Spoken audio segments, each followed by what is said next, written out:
Okay, Kirk, we're going to get going here. I've got the recording rolling. Everybody, welcome to Web Tuesday here at H&H Color Lab. Today's class is a repeat of Kirk Voclain's workbook class that we tried doing last week. Had some technical difficulties, so we're going to give it a shot again today. And Kirk is going to be talking through his complete digital workflow. So I'm going to pass the ball over to Kirk. Alrighty, I'll share my desktop. And let's see, can we see? We can. All right. So let me start by telling you that my whole objective, we're going to test something to see if this works. My whole objective when it comes to workflow is to do it as absolutely as fast as possible. My thing is that I do not want to have to be at the studio till 2, 3 o'clock in the morning. I want to be able to just move through this process as quickly as possible. Just to give you a couple of quick things to think about is if I schedule a 2-hour senior portrait session, I schedule 2 hours of retouch time immediately after. If it's just one outfit or 2 outfits or something like that, and I'm only scheduling, say, half an hour or 45 minutes, then I'm scheduling the exact same amount of time, retouch time, immediately after. So for that reason, I need to be able to photograph to be able to retouch and move through my entire workflow absolutely as quickly as possible so as to get the best results that I can. Okay, well, in all circumstances, what I try to do, I've tried to think through everything. The very first time, I got into the whole digital thing, I literally got me one of these little yellow legal pads, and I wrote out the entire process, A to Z. I started with, the very first thing at the top was take the picture. And then the very last thing at the bottom was deposit the money in the bank. And so I literally went through the entire process and asked myself throughout the whole process, what can I do to make this faster? And I constantly, to this day, ask myself the question, what can I do to make it faster? So a few little things that I kind of do, for example, is I have the Wi-Fi unit connected to my camera. Now, this Wi-Fi unit allows me to, while I'm photographing, it transmits images into a hot folder. And that's what you see right now on the Mac.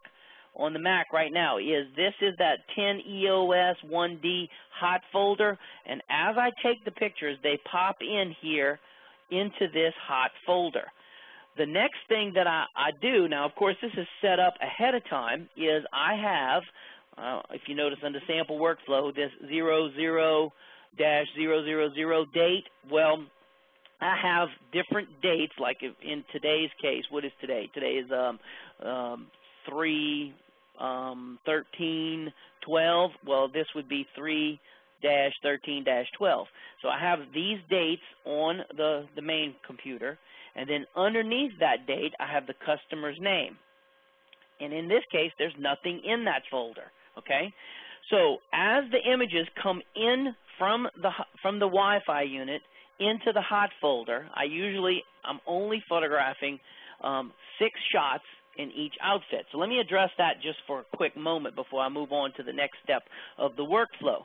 I only take 6 pictures, and a lot of times this confuses people. They go, oh, you only show 6 pictures. No, I only take 6 pictures, and Bentley can attest to this. He's watched me do this. I don't take the picture unless it's framed the way I want it, unless it's lit the way I want it.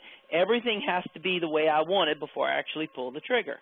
So as a result, those top 3 images, for example, that you see on the screen right now, that's 3 examples of a senior portrait session that I did.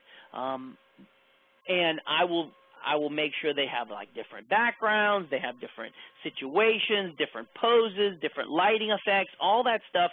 And I don't pull the trigger until I like it. Now, that might be difficult for you to grasp, but what it does for me is it's kind of like I'm editing in my mind.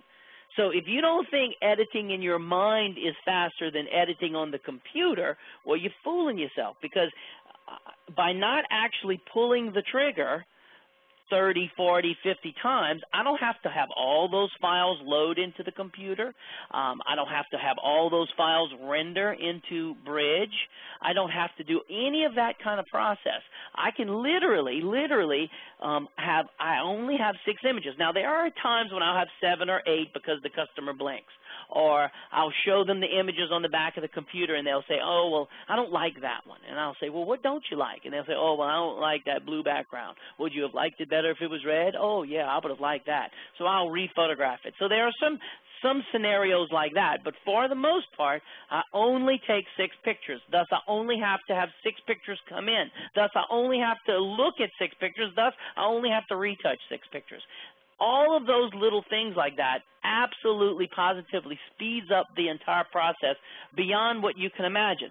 Let me real quick, guys, pull up on this screen the chat window, so just in case someone says something, I can see it. All right, so I got my chat window open now. All right, so that process absolutely speeds things up beyond what you can imagine. That's something that you may personally want to take a look at. Ask yourself this question. Ask yourself this question. When it comes to photographing, if you are one of these people who go click, click, or click, click, click, and then make some sort of change, and then go click, click, click, ask yourself the question, why? Why do I do that? Do I really have to take 3 pictures, or would the first one have done it? Start taking note of what the customer buys.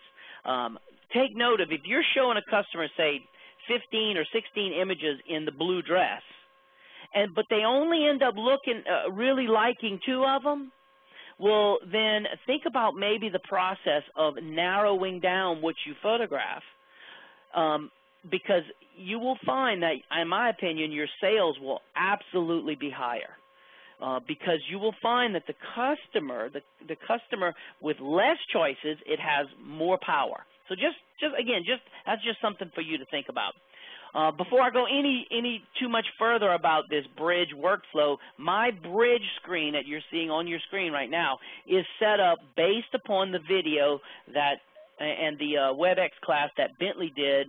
How long ago was that, Bentley? About 3, 4, 5 months ago? Yeah. And it is available on H&H for you to watch. It's just over 2 hours. There's 2 different segments, and I highly, highly recommend that you watch those segments from Bentley. Now, I'm assuming everybody who's in this class is an H&H customer. Is that correct, Bentley, or anybody can be in this class? Anybody can be in here. Most people probably are. Okay. Fantastic. Well, if you're an H&H customer, this entire workflow that I offer, that I'm doing here live, is all broken down into segments for H&H customers. It includes all of my presets. It includes all of my actions. It includes little videos of how I set up different things and what I do and how I do it. So what you're going to see is the stripped-down version of that today. But if you would like to take your time and systematically go through the entire process, that is available from H&H as an H&H customer. Okay, so as these images come into the hot folder, like you see here, Photoshop, Bridge, actually applies a preset or a default preset to them. Now, what you're seeing on the screen right now is nothing. They have absolutely nothing done to it at this point. Everything is completely straight off of the camera. So what I'm going to do is I'm going to highlight them and show you what that preset looks like. They come in default like this. So you'll probably see that starting to happen on your screen right now. They should be changing and probably got a little darker, got a little bit more contrasty, that type of thing. You'll notice that looking at this white one here, that it has a dark vignette on it. Now, we're going to change some of these things in a little while, but this is the standard default preset that I have pre-told Bridge that I want applied to everything as it comes in. Now, if you don't know how to set that up, I'm going to tell you, like I told my daughter here recently who wants to start retouching and stuff, I said, don't ask me how to do that. Go watch the Bentley videos. He will explain that to you in way better detail than I can show you, all right? What we're just going to try to do is kind of skim over the surface just to show you exactly how I do the entire process. Now, what you're looking at here is 12 images. So normally I do it in segments of 6, but since they're all here, what I'm going to do is I'm going to do it to all 12 images. If you notice, I highlighted all 12 of these images. Control Command A highlights them all. Then I right-click anywhere, and it allows me to click Move To. See there on the screen where it says Move To? And these are the recent folders that I set up. And I want to move it to the folder that is the customer's name. When I do that, whoop, Bridge zaps them off into the folder that I showed you a little while ago. That is under the date, under customer name. So you notice those images are now there. Now the next process is step by step. I go through every one of these images and I ask myself, is there anything that needs to be done to the image? So when I look at this first one, I think, no, it's pretty good. I like the exposure. I like the contrast. We're keeping it. I look at the second one and I say, yeah, it could be a little bit lighter. So I double click it, which then opens up Adobe Camera Raw. And I just simply take my exposure slider, add a little bit of exposure, click Done. Boom, it's done to that one. I then go to this one and I say, what would I like to do to, let me make sure this is caught up. Yep. All right, I then go over to the next one, the third image, and I look at it, and I say to myself, is there anything that I want to do to this one? I think, well, I think this one would look good as a black and white. So I right-click, come down to my Develop settings, and I go black and white. And I look at it, and I say, yeah, that looks pretty good. I think it needs to be maybe just a hair more contrasty. So I'm going to double-click it, and I am going to add maybe just a touch of brightness and a touch of contrast. All right, I'm liking the look of that, and I click Done, and I'm back now looking at Bridge. I look at this one, which was photographed with just the modeling lights. That's why it has that deep yellow color to it. And I say, do I like that deep yellow color? I like a little bit of it. I think it's a little heavy. So let's take some of it out. Double-click it. It opens it up inside Adobe Camera Raw. And real quick, notice all of that really freaky red. Well, that is because I have told this little bump thing and this little bump thing in the upper right-hand corner that I'm telling Photoshop that if I go beyond the range of Photoshop, which is beyond zeros and beyond 255s, to give me a warning. Well, at least one of the channels is beyond 255 in her skin. So we're pushing it. It won't print. It'll print without detail. So something that I could do is slide this recovery slider over. And you can't recover something that isn't there. So you can only recover so much. So I'm going to slide the recovery slider over until it gets rid of most of that red, like that. And I think that's catching up. And then I'll look at it and I'll say to myself, well, I need to retouch out some of that yellow. So I'm going to click my little eyedropper and I'm going to look for something that's white. Well, pearls are, for the most part, white. So I'm going to click a pearl. And that, boom, completely retouched out all of the yellow. Okay? Let me click maybe this pearl. Yeah, that clicked out and retouched. Quickly took out all of the yellowing effect from the tungsten light. But I liked a little bit of the effect. I didn't want to completely remove all of the effect. Did I lose? Did I drop? No, I'm still here. Yep. Okay. So I will take my temperature slider and I'll slide that back up just a little bit to add just a little bit of the yellowing effect back in and click Done. All right, I'm just waiting for y'all to catch up. It is almost caught up, or else my PC is just slow. Are you caught up, Bentley? No, I'm dragging a little behind as well, Kirk. All right, let me let y'all catch up, so I'm just not firing y'all off. And while we're waiting, so you guys know, there is a chat dialog you can get to from the top center of your screen. If you hover over the top center, you'll see a little chat icon. click on that and drag it down, and then we can see it. So now I'm caught back up, Kirk. Yep, I see that. It's back up. All right. So now that one is then been retouched. Has just a little bit of the yellowing effect to it. Not a ton of it, but just a little bit.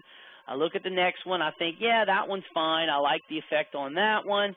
I then go to the next one, and I think to myself, well, that one's okay, but I don't like a dark vignette on a light background. That is something that part of the default as Photoshop begins to do its conversion. It defaults a little bit of a dark vignette.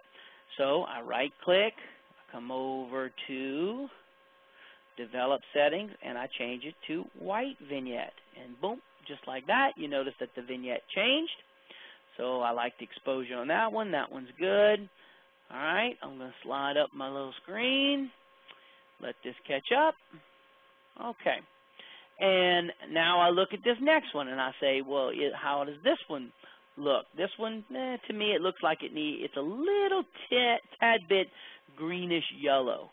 So I'm gonna tap it, and I'm gonna add just a little bit on my temperature slider, and take out a little bit of that yellow. Click Done. Let me let y'all catch up again. Now, apparently, Bentley, just as a side note, opening up Adobe Camera Raw really puts a lot of information through there. So yeah, it's got to redo the whole screen when you do that, but yeah, it's keeping up good this week. Okay. The next one I'm going to do is maybe not the whole screen and see if that makes it a little bit quicker. All right. So I look at the guy and I say to myself, okay, that one looks fine. I look at this one with the blue sky and I say, boy, it would be really nice if the blue sky was a little bit bluer. So watch this. I double click that and I do a little recovery so as to get the red off of his face because I want detail in the face.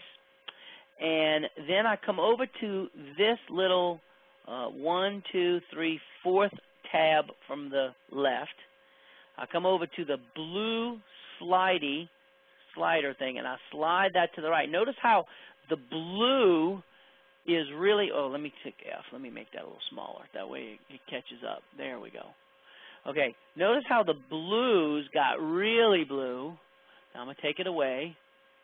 But notice that it's not affecting the skin. The reason it's not affecting skin, see how that popped out, is because there is no blue in skin. Now, just as a side note, if when you do this on your files, if it does affect the skin, you got bigger problems, okay?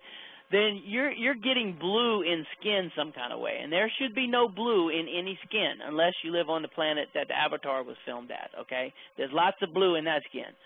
But here on Earth, there's no blue in skin. I don't care what race you are. There's no blue in skin.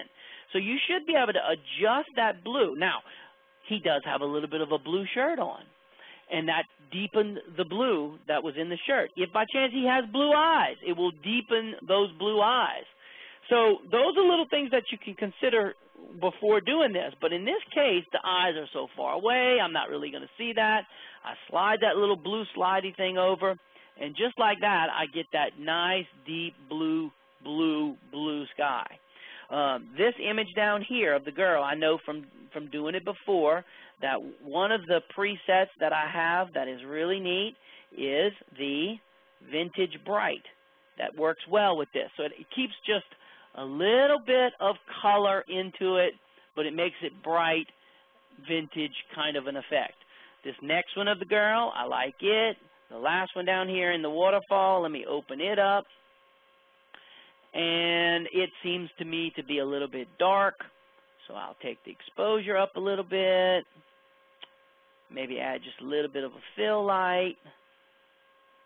And I'm going to go over to my fourth tab, and I'm going to take the greens, and I'm going to punch up the green and the aqua to make those deeper in color. Because again, there's no blue in skin, but there's no green in skin either. And then click Done. And as fast as that was, just like that, I have gone through these 12 images. These 12 images have been, I have adjusted the sharpness of these images because that's already preset in. I have adjusted the contrast of these images. I have adjusted the color of these images. I've made the greens greener and the blues bluer. Some of them I've converted to black and white. Some of them I have converted to a vintage effect. One of the presets I have is also a sepia preset. Let this catch up. And, all right, guys, catch up. I'll show you that sepia preset.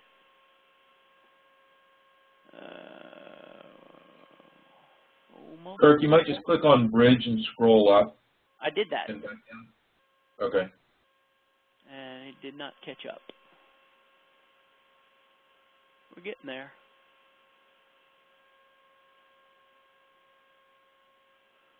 Okay, well, it's going to catch up in just 2 seconds. And then I will show you that sepia. I'm back to bridge now on my screen. Good. I'll do this image here, and I'll right-click Develop Settings, Sepia, and it turns it into a sepia effect, just like that.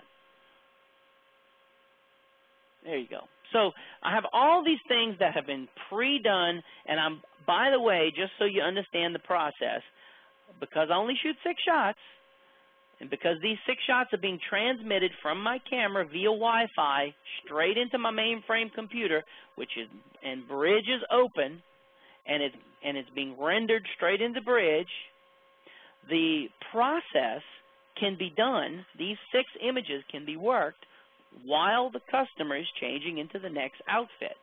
So how much time does that save me? Well, think about it. I don't know if you find yourself sitting there waiting on the customer to change clothes, or you have the ability to do other things, but I find myself just sitting there waiting. Well, instead of wasting that time, especially you get some senior girls who maybe they change their hair, or they adjust their clothes, or whatever the case may be. Sometimes they'll go into the changing room and they'll spend 10, sometimes 15 minutes. Well, if after doing this little sequence of events that you saw me do with these 6 images, if they still haven't come out the changing room, I'll start working these files in Photoshop. So I'm not wasting any time. Because I'm shooting less, because I'm working the files as I go, it gives me the ability to really have no downtime whatsoever, and that's what I'm looking to do. So the one thing I did kind of skip over after I moved, and I wanted to bring this to your attention, I guess I probably skipped over it because it's very much brought to light in those videos that Bentley has done, is that once the 6 images come in, what I do is I rename them the customer first name, the customer last name, last initial. So to do that, you just highlight those images, you come up here to Tools, and you click Batch Rename. I'm letting that catch up. Click Batch Rename, and you then put in the customer's first name and last initial. Letting that screen catch up here, Bentley. And all right, batch rename, here we go. And then right here under sequence number, I start with 1, obviously. And notice down here on the bottom under preview, it shows you it's gonna be named. Well, they already have them named first, last. I'm just gonna watch just to show you how it happens. I'm gonna change the L to last, L-A-S-T, and see how it rewrites that to what it's going to rename those files to. All right, so I will rename those 6. Now, the next 6 that then come in, when I click highlight them, go to Tools, Batch Rename, it will then automatically, it's not doing it now because I didn't rename these actually, but the sequence number changes to 7, so that you don't have to remember where you left off. It keeps you going. It keeps that sequence moving all the way through, so that the customer has a unique number for each one of those images, which of course H&H lovingly puts those numbers on the back of the prints for us when they print it for us. Okay, so at this point, all of these images in Bridge, again, this is happening while I'm taking the pictures. What happens is I then highlight those images because now they're raw files, but they need to be converted into usable JPEGs for me to open up in Photoshop. All right, so I highlight them. I'm gonna highlight all of them just for the heck. Well, that might take a while. Let me not do that. Let me just do 6.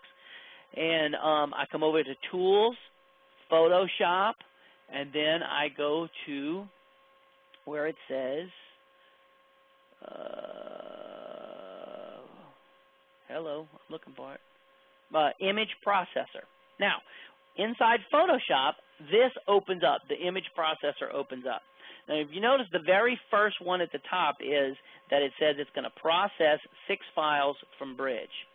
The second choice, so that's correct. Leave that alone. The second thing says, where do you want to put it? Do you want to put it into some special folder somewhere? No, I want to save it in the same location, inside of the folder that's already there. No problem. Leave that alone. Number 3, file type. I want to save it as a JPEG, quality 12. Now, if you work on TIFFs, you could do TIFFs. Or if you do PSDs, you could do PSDs. But I work on JPEGs, so I want to save it as a JPEG, quality 12. And then the fourth thing I have is I can run an action. And these actions are, again, available through H&H. So I run this action, KV workflow, and then I run the portraiture first run. So check that box, put that information in, and I click Run. Now, when I click Run, Photoshop then proceeds to open those images, apply portraiture to it, and saves it off as a JPEG. And it's going to do that for these 6 images. If you notice, that one just kind of flashed up on the screen, and you could tell that it came in as a black and white. Well, excuse me, that is because I told it. Notice that one just flashed up on the screen, and it's coming in as a sepia tone. Well, that is because in Bridge, I told it to convert it to sepia tone as part of the raw process. So those 6 images will work all the way through. And are we done? It's almost, and it's done on my screen. I see you guys are almost caught up. And so now I have 6 usable JPEGs that I can proceed to start working on in Photoshop. So at this point, typically, those 6 images, it takes me about the amount of time for the customer, on the average, to change clothes. So they have now changed into the next outfit. I start taking their pictures in the next outfit, and then they those 6 images gets transmitted into Bridge. I then do the renaming. I then do their various Bridge enhancements like you saw me just do, and then I convert those 6 images. And we go back and forth, back and forth, back and forth. If they got 4 outfits or 6 outfits or 8 outfits or whatever the case may be, when the customer leaves, all of those files have all been worked. All of those raw files have been converted into usable JPEGs.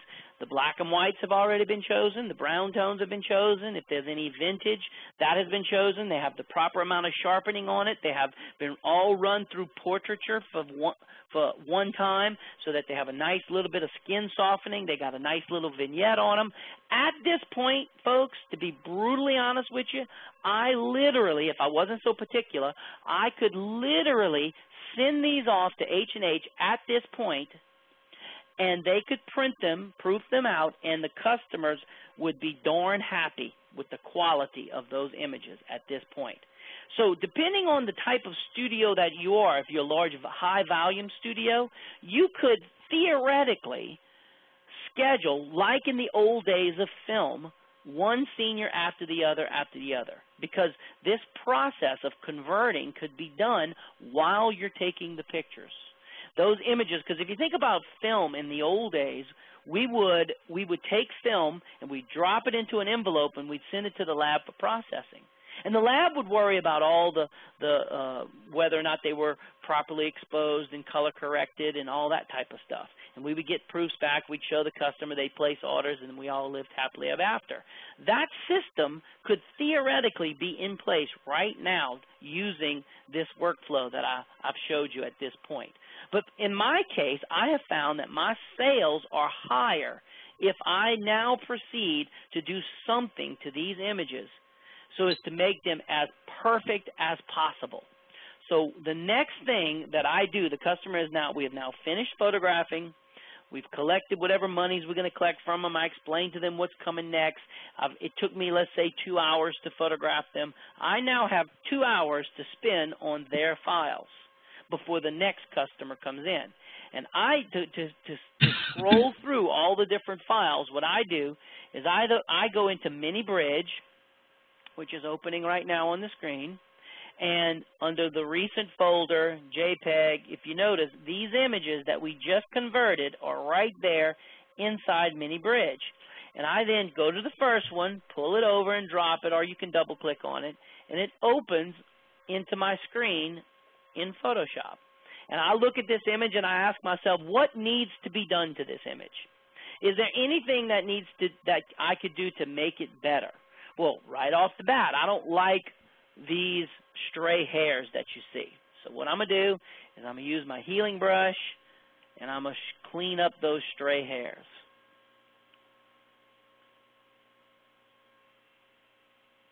Okay, so the hairs have been cleaned up. Now, I remember when I photographed this girl, we talked about her little moles, and she hated them. She said, yes, I want you to remove all of my moles. No problem.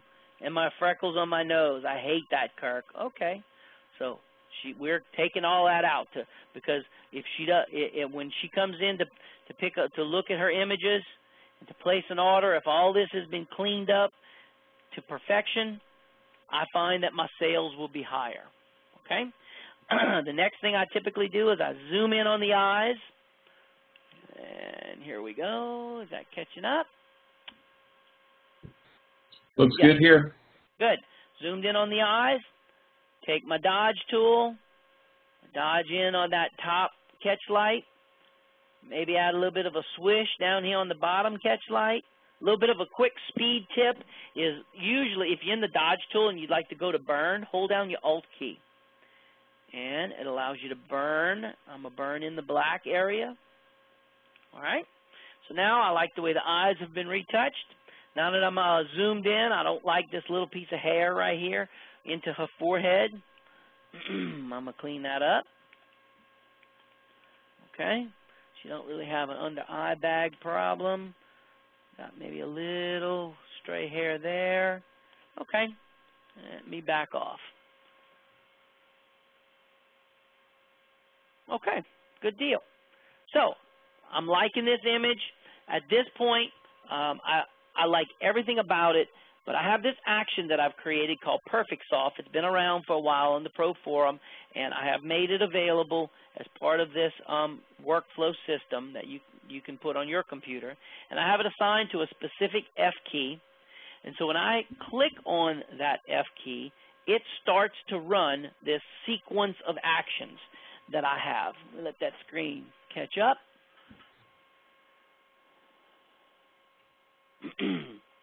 And let's see, I think we're almost caught up. All right.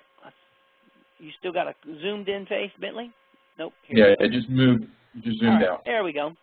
So now I'm going to start this Perfect Soft action. I'm going to go kind of slow through it so that your screen can catch up. And what it does, the first thing it does is it opens up portraiture. And just real quick, I get these questions a lot, Kirk. How do you use portraiture? Well, let me tell you.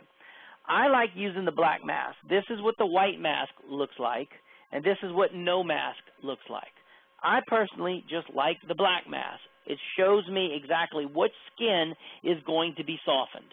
I then take my little eyedropper and I click underneath the eye, and it gets real specific as to which skin is going to be softened. And then I click OK. It then runs that portraiture product, and it adds the softening to the skin. It stops as part of the Perfect Soft sequence of events. It stops and it says, okay, how much of that portraiture do you want to apply? It defaults to 40%. I can put more or I can put less. So like on guys, I drop it down to almost 0. On girls, I might crank it up to 80%. In this case, I'm going to go to 81. And that is now on the screen. And I click OK. It then applies that softening effect to the screen, and then it goes into the next action. Now, the next action, and we're almost caught up. There we go. The next action that happens is a warming effect. And this effect, I can add a little bit of warmth. Watch, I'm going to crank this up high and let your screen catch up.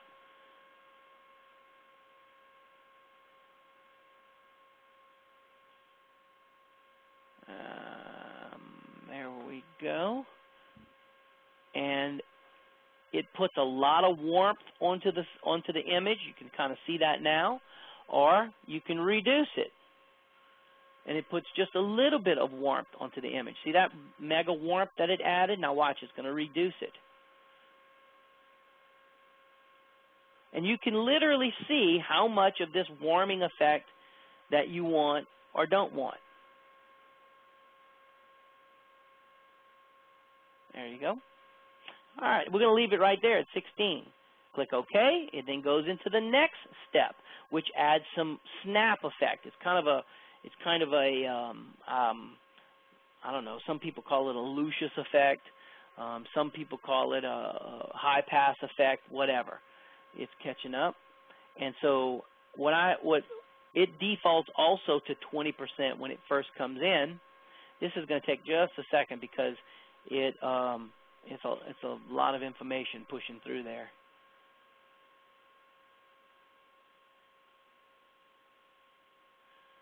There we go. Here it comes. All right. So do you see how that has that heavy contrasty, almost a Lucius art effect? I don't really like it on this image, so I'm, in this case, going to reduce it back down to about 20%. And that's usually where I kind of like it. It adds a little bit of snap, a little bit of sharpness to the image. And it looks like that, which you see now on your screen. And then I click OK, and the very last thing it does is it ends up with levels. And at this point, if you get nothing from this class, get at least this from it, because this little trick that I'm about to show you will add absolutely just incredible amounts of contrast to your image, and it's just customers like it. It's the kind of thing that I think you will increase your sales if you don't do anything else but just this. So I hold down the Alt or Option key when this opens up, and when I touch the left side slider, everything goes white. I'm going to just give that a minute to come up on your screen. And everything goes white like that. And you see how you can see detail in the eyes? That's what you're looking for. Then you go to the right side slider, and I'm going to let that catch up. And everything's going to go black. We're almost caught up.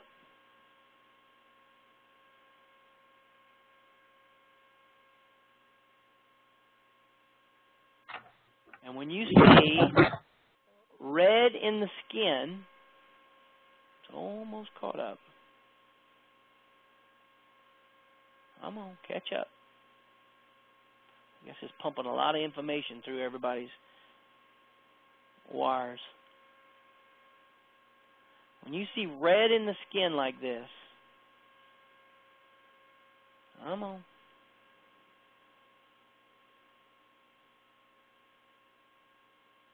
That's when you want to stop, when you get a little bit of redness. To do this effect, you're holding down the Alt key. There. See that little bit of redness that you see on the screen? That's where you want to stop. And then to make sure I like it, I click Preview, before and after. Before and after. By doing that, it gives me a graphical display of what I like and whether I like it. If I like it, I just simply click OK, and then that process has been ended. That Perfect Soft action has run. I get this nice, clean, soft skin. Get that to catch up, and I'll show you this skin. And while we're waiting for that to catch up, Brandon just sent me a question for you, Kirk. Okay. He says, I see you don't copy your layers. Is there a reason for that? All right, I'll address that right after this. Now, you see how nice that skin is, all nice and soft and smooth?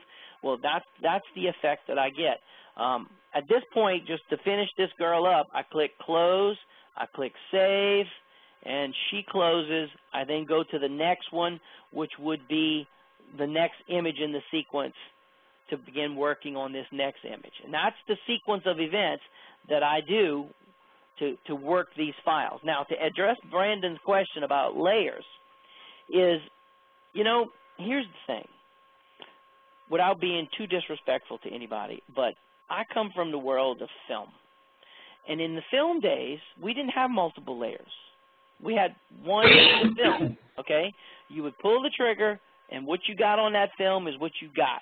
You couldn't go back. If you shot black and white film, you got black and white pictures. If you shot color film, you got color pictures, okay? If you wanted a soft focusing effect, you put a soft focusing filter in front of your camera, and you got a soft focused image. If the customer said, I don't like soft focus, you didn't have the option to go, oh, well, I'm going to remove that for you. You didn't have any of those types of things.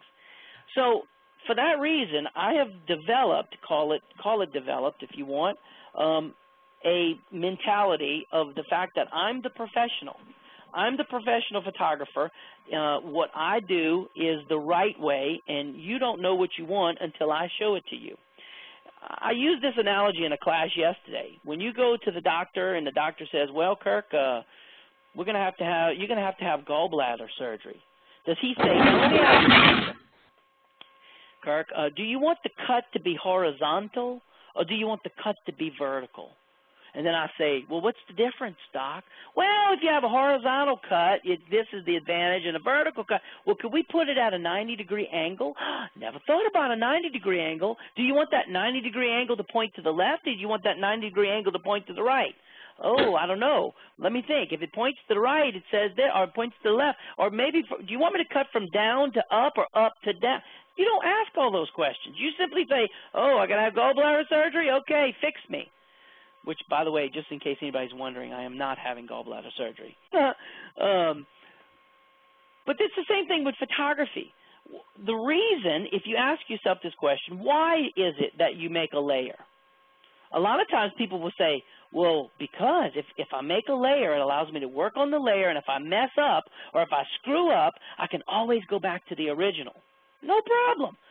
I can go back to the original as far as the raw conversion. Watch this. Let me see if I can have it happen. Let's say for some stupid reason I start painting her face, all right, like that. Then I get a weird face. Then I'm going to go up here, and then I'm going to go to the normal, do this, and I'm going to put black lines all over her legs. Yeah, how about that? Y'all liking that effect? And then I'm going to put this into her hand like that. Oh, yeah, and now I think to myself, oops, I wish I'd have left the face in color. Well, you know, one of the things I can do is notice I'm doing all of this on the background. Well, I could go over to my layers palette. Notice my layers palette made a snapshot when it came in. I could come over here to my history brush, and wherever I paint with my history brush, I put it back. So just like that, I could take and put the face back to where it was. So I still have the luxury of undo. Now, what if I go too far, though? What if I take and I put dots all over her face, or I make some sort of history state because I'm an expert, and I dump that layer and I come over to here and now that, and I do this stuff and I make more dots and I do all kinds of things. Ooh, now I want to go back. Oh, shoot, you know what? I wish I could just start all over again, but oops, I erased that history state. I can't start all over again. Yes, I can. I could always just simply go File, Open, go all the way back to the original image. This is number 2. Open the original image. Open image. Boom, I'm starting all over again. Look, see, there's the original image. I could take the original image, I could drop it in.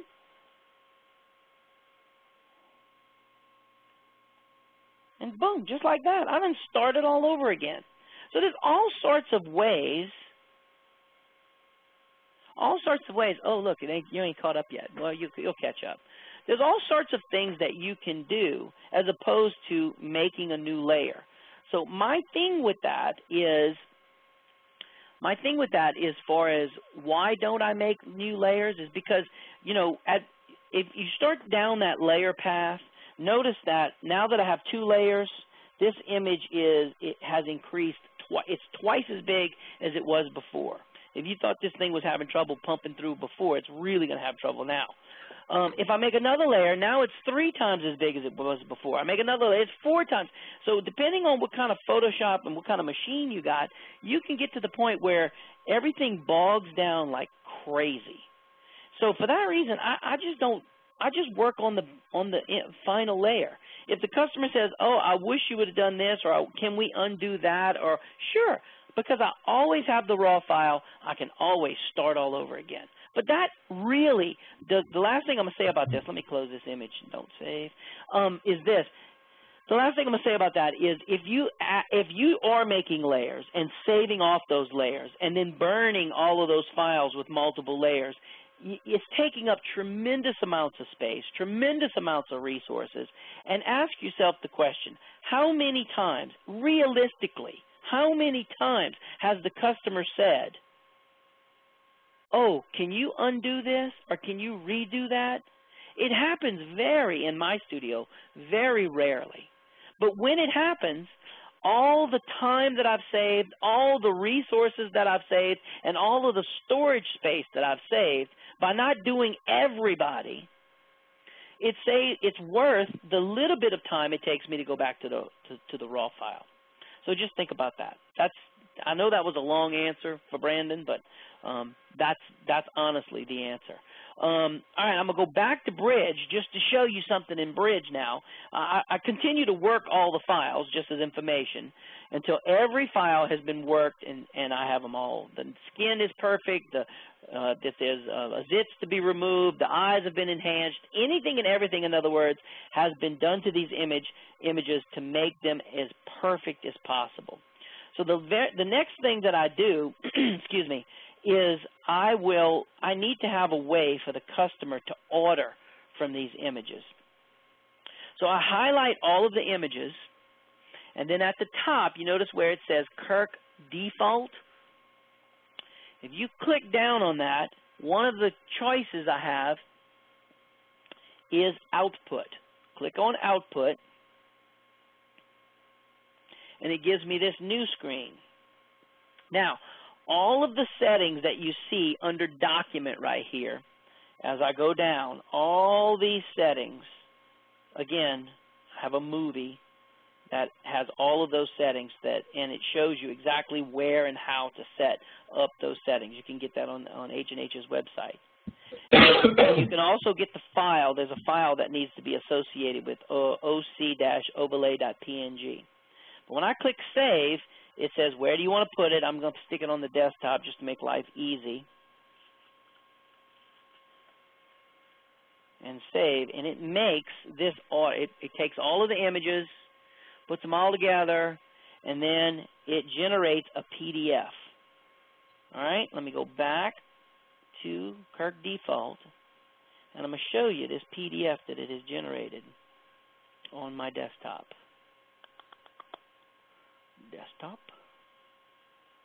Right here. See that?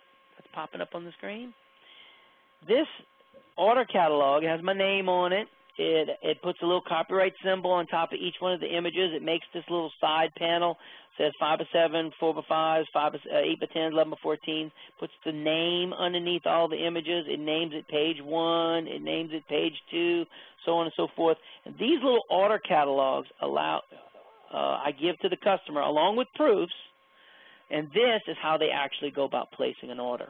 So that's another cool thing that Bridge does as part of my process as far as going through this whole thing. All right, let's see where we at now. Back? Yes. So just to show you these files, this is what after they've all been retouched, what you're seeing on the screen, they've all been set exactly the way I want it. The next process for me is I make Animoto videos. We sell what is known as iPics. You see these folders across the bottom. iPics is an image I'll show you one. You just open it up. They look like this. They have my name on it, and they're sized to 400 on the long side. Okay, and they're saved at a pretty low JPEG quality. This is like what we call Facebook images. And so whether it's vertical or horizontal, it puts that little logo on it. And so I want to generate this iPics folder and have all the images in there. And I also want to generate a proof folder. And this is what my proofs look like. It's a 4x5 inside dimension, outside 5x7 dimension with my logo on it. And I have H&H make me these nice little proof books. Okay, so to do this process, you have to have Dr. Brown's Image Processor Pro, which is a free download from his website. And I press F12, and it starts this new dialog. Now, I'm not going to run this, but I'm just going to show you what it does. It makes these 3 tabs, and notice that you can make it add and subtract. You can make as many of these tabs as you want. And I choose where the files reside. I tell it I want to save it in the same location. And then under Animoto, save 2500 on the long side, 72 DPI, and I want it to rename it -Animoto so that I don't get it confused, and I want to put it in a subfolder called Animoto. Same thing with proofs, except I run a action. See this action right here? It runs this action to make those proofs. Same thing with the iPics. It runs this action to make the iPics. So when I click run, this happens automatically, just without me touching it, and it resizes all these images and it puts it all into those folders. And this is, again, part of my speed. I'm going to cancel, but it's part of the speed process, and then it makes that cover page that's on the screen right now. This is part of my speed process to speed through and to resize and have everything ready and prepped to send off to H&H. So at that point, it goes off to H&H. H&H makes a proof book. If the customer buys an iPics, we email it to them. I make the Animoto slideshow. We sell the slideshow or give it away if they reach a certain dollar figure. And that is a very fast overview of the entire workflow process. Now, if you guys got questions at this point, I sure don't mind entertaining those questions. What's the best way to do that, Bentley? Have them type it in the chat box? Yeah, the best thing to do is, again, to get to your chat dialog box, just hover over the top center of your screen and it'll pop down. Brandon, you had a second question on how do you create your proofs? Do you order them from H&H? I think Kirk just answered that, and did that clarify that for you? He sends all of his 5x7 proofs to H&H. Kirk, I've got a couple questions for you that people may be thinking and not typing in yet. But okay. So here's the first one. What do I need to go buy to be able to do this process? Is there a bunch of stuff I have to purchase? No, that was one of the things that I tried to do, was to make this workflow as seamless as possible. A lot of people use Lightroom, and if you're using Lightroom, you got to go buy Lightroom, okay? And so I wanted to make this to where it's as seamless as possible. At the same time, I wanted it to be something that I could grow with, because I'm always going to have the latest version of Photoshop. And so in Photoshop automatically updates my Adobe Camera Raw. So if I update my cameras, well, my cameras always work in the converter as far as using Bridge and Adobe Camera Raw. So that was seamless for me. So you do have to have Photoshop, and you do have to have Portraiture, which is a product by Imagenomics. That's IMAGENOMIC, I believe, .com. You have to have their Portraiture product for this to work. After that, everything else is part of Photoshop, and the actions and the presets and all that good stuff H&H has made available to you if you're an H&H customer. If you're on the Pro Forum, it's also on the Pro Forum just as information. So that is as seamless as I could make it, as clean as I can make it, and make it to where as few people where you have to buy the least amount of stuff. So. The other thing you might point out, the Dr. Brown's image processor is, again, free, but you have to download and add that to your software. Yeah. There you go. What Bentley said. Okay. Susan is asking, can she change the order form? And Tanya, I'll get you next. Can you change? Yes, the PNG, for example, if you notice that order form, let me go open that up again.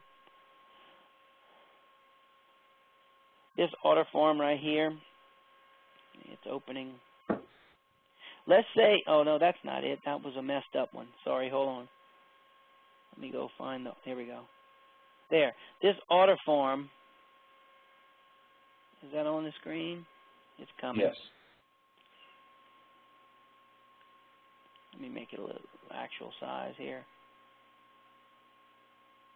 There we go. Is that on the screen now? All right. So this order form, let's say you don't like the green 11 by 14, the red 16 by 20, and the yellow 20 by 24. I have those different colors to attract attention to them. That's one of the reasons why I did that. It's just to force people to look at it. And then, of course, maybe plant that seed in their mind that that's something that they want to buy. But let's say you don't like that and you wanted to leave it all white, let's say, or you don't want it to say 4 by 5, you want it to say 4 by 6, or any of those types of things. Well, that PNG, that OC-overlay.png, you would open that into Photoshop. You would then change whatever it is you want to change, and then save it as the same name, and then it would be custom to you. You know, so let's say you don't sell 8 by 10s. Let's say you only sell 8 by 12s, for example. Well, you could change the word 8 by 10 to 8 by 12 and then save it off. And so, yes, all of that can be manipulated. Okay, Tanya, I'm going to try to unmute your phone and see if this works. Okay, we're getting a little bit of feedback, Tanya, but go ahead with your question.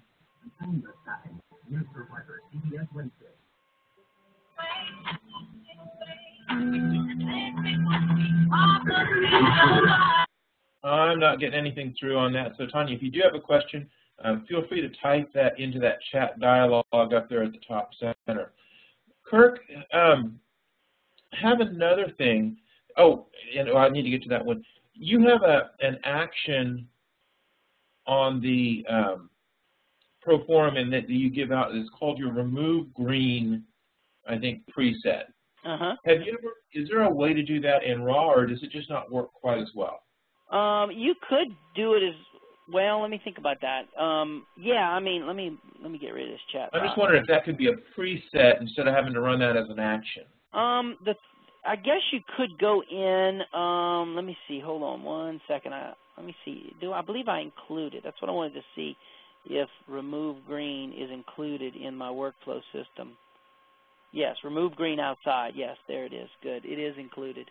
And this is the sequence of events. Well, this is what it does, Bentley. I mean, what it does is it, like you can see, it -5 on the hue, -15 on the saturation, and the yellow channel, if I remember right. But yes, theoretically, I suppose inside of Bridge, what you could do. Is that me making all that noise? No, all right, so I'm clicking it, I got it. Okay. All right, I guess theoretically what we could do, let me open up Adobe Camera. We could go into here and we could reduce this yellow and this green and this aqua, you know, I mean, various amounts until we get it to where we wanted.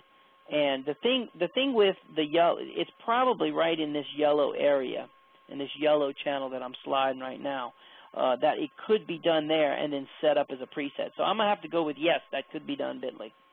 Okay, that's something I've been meaning to ask you about and see if there would be a good reason to do it there as opposed to having to run another action on it. No, I don't see why it couldn't be done. Okay.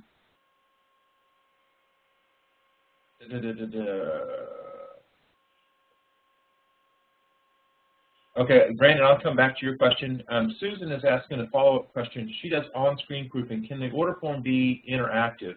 Susan, you can probably, he's outputting that as a PDF, so if you've got Adobe Acrobat, Adobe InDesign, you could probably go in and turn that into an interactive form. It would take a decent amount of work to get that going, and I don't know if you could just slap that as an overlay over top of an interactive form. I've spent a little bit of time doing stuff like that and not enough to give you a good answer on that, so I'm not sure how doable that would be and what would be involved. Brandon, you're asking, is there a shortcut or an action to remove green screens from an image? So are you asking about doing green screen knockout? Is that what your question is? So There are a lot of different ways you can do green screen knockouts. Kirk, have you ever done any green screen knockouts? Do you have No. ways that you do that? Okay. No. Brandon, there are a lot of different ways to do it. The program I'm most familiar with is Digital Anarchy's Primat, but there are several other software applications that'll do green screen knockout, and a lot of that is going to depend on your shooting system, how accurate the lighting is, and each knockout procedure, each knockout program really is tied to a specific shooting method. And if you're an H&H customer, we have a lot of information for our school and event side on doing green screen and how we handle the knockout procedure and how we do that internally. So Kirk, say somebody was in today's class and wants more information besides what's just on our H&H website, which I'm going to show everybody in just a minute. What else could they do? The Pro Forum is a huge resource. I'm assuming I noticed a few names that look familiar to me, that I assume you guys are on the Pro Forum.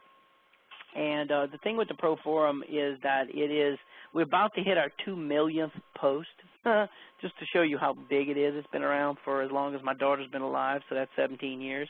And it's just amazing. It's an amazing resource as far as information. Basically, almost everything I know about Photoshop and you know, crazy marketing and stuff like that has all come from the Pro Forum. And we have just under 2,000 members from all over the world, literally, who have access to the Pro Forum. And there's always around 100 people online. I mean, even 3 o'clock in the morning, there's 100 people online. And we get around 1,000 posts a day, about 1 million pages viewed every month. And so it's extremely active. And if there is a question that you have, a problem that you have, I wonder if this or a how can I do that situation, I guarantee you either A, it's been discussed on the Pro Forum, B, it's about to be discussed on the Pro Forum, or if you've got something brand spanking new that you've never, you know, experienced before, would like help with, if you ask that question, you will get hundreds of answers on the Pro Forum. So it's a huge resource. H&H is hugely responsible for its success too, because they are a sponsor of the Pro Forum. And the normal price is $249 for a year. If you use the code Bentley, it'll take $50 off or $49 off, and you can get in for $200. And so that is active right now. So that's just for what it's worth. Yeah, there you go. Put that code up for everybody to read. And it's pro4um.com. So it is pretty cool. I got to tell you, it's just it never ceases to blow my mind. The Pro Forum and the things that happen on the Pro Forum and the ideas that people come up with. To be brutally honest with you, for me, the last 17 years, because of the Pro Forum, when I go to conventions now, like if I go to the PPA convention or WPPI or even local and state conventions and things of that sort, they have all become social events. Because when a speaker gets on the stage and says, oh, I got this really cool thing, well, I guarantee you we talked about that 6 months ago on the Pro Forum. It's either I could stand up and say, yes, and it's a fantastic idea because I've been doing it for the last 6 months. Or I can say, yeah, it ain't going to work. We tried that 6 months ago, and it's not going to work.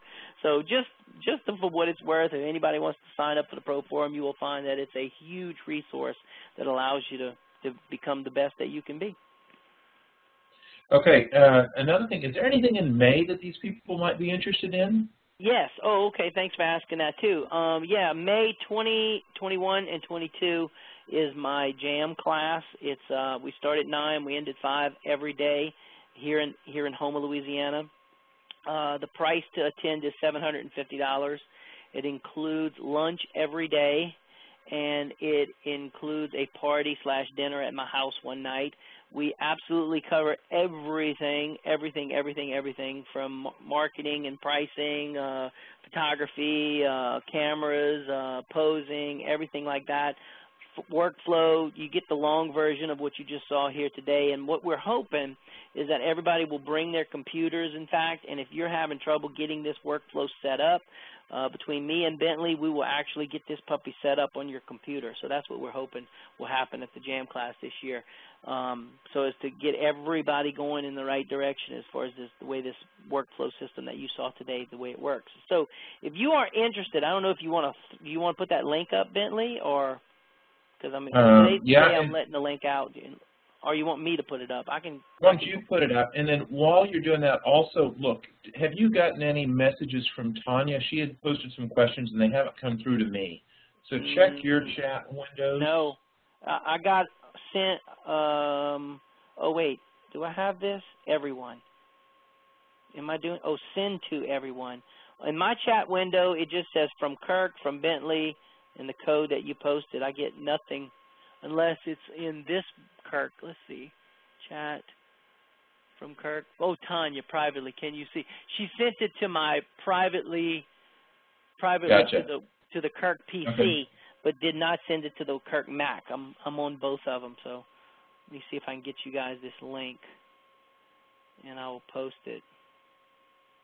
Here is the link where you can go read more about the May 21. I have 8 seats left.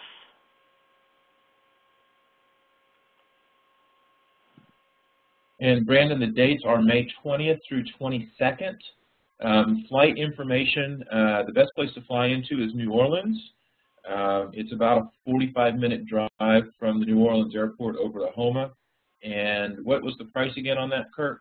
$750. Okay. And we tell them, Bentley, we don't just eat tacos for lunch, do we? No. There's some good food there. Oh, Brandon's in New Orleans, so he's just down the road. Oh, well, come on down, dude. And honestly, Brandon, even though you're just down the road, I would suggest staying in Houma because there's so much that happens after hours that that's the other half of the class. It's the stuff that happens after 5 o'clock at the hotel, around Kirk's. Oh, he has a swimming pool that we hang out at. Yeah, so we do underwater photography. Yeah. Yep. So, did you have some questions from Tanya? What was she asking? Only thing I got from Tanya on the PC, it says, "Can you see my message?" That's it. Okay. Okay. So, Tanya, try typing that in and send the question to everyone if you don't mind, and that way we can make sure we get it because we still have not seen it on either of our computers yet. And then test. Okay, so Tanya just saw that. Yep. Okay, while we're waiting for that, let me show everybody one more thing. I'm going to return, and we're going to go to my desktop real quick. Okay. Let's see. Okay, so let me do this. Share my desktop. Oh, and pull that down so I can keep track. The portraiture software, Tanya, is imagenomic.com. And Kirk, would you mind typing that in? I'm going to get that right now. Okay. So first off, let me show you. Kirk has been talking about some videos that are on the H&H website. So let me show you where you get to see those. First off, if you come to the site map up here in the upper center, come under Inspire, and you're going to see workflow techniques. And included under that is a Kirk Voclain workflow. You do have to be a customer to get to this section, so you can click on that and log in. So I'm just going to do that real quick. If I could type my login. There we go. And in here, you're going to find, you get to see Kirk talking there for a little bit, but there are a whole lot of videos down through this section on how to use everything, and then down below you see Kirk's actions, scripts, and bridge presets. Now, if you're thinking, oh man, but I'm not an H&H customer, but I want to get to this, there is no obligation to sign up to be an H&H customer. You can come under the site map and click on Become a Customer here, and there is a fill out an account application. There's no cost. There's no minimum orders per month. And just you fill that information out, and you'll get access to get into the website and see all that information. And a couple people have asked, was today's class recorded? Yes, it is. And it will also be posted. I'm probably going to put it under this workflow techniques section. I'm not sure exactly. It doesn't really fit. I can't put it under the Kirk Voclain workflow because if you're not a customer, you're not going to see it. So I'm not sure exactly where it'll fit, but in the email that you get from Amy, it'll say specifically where to go find today's class. Okay, any other questions? Kirk and I will hang out here for another couple minutes. This is going to be the official end of today's class. I'm going to turn off the recording here.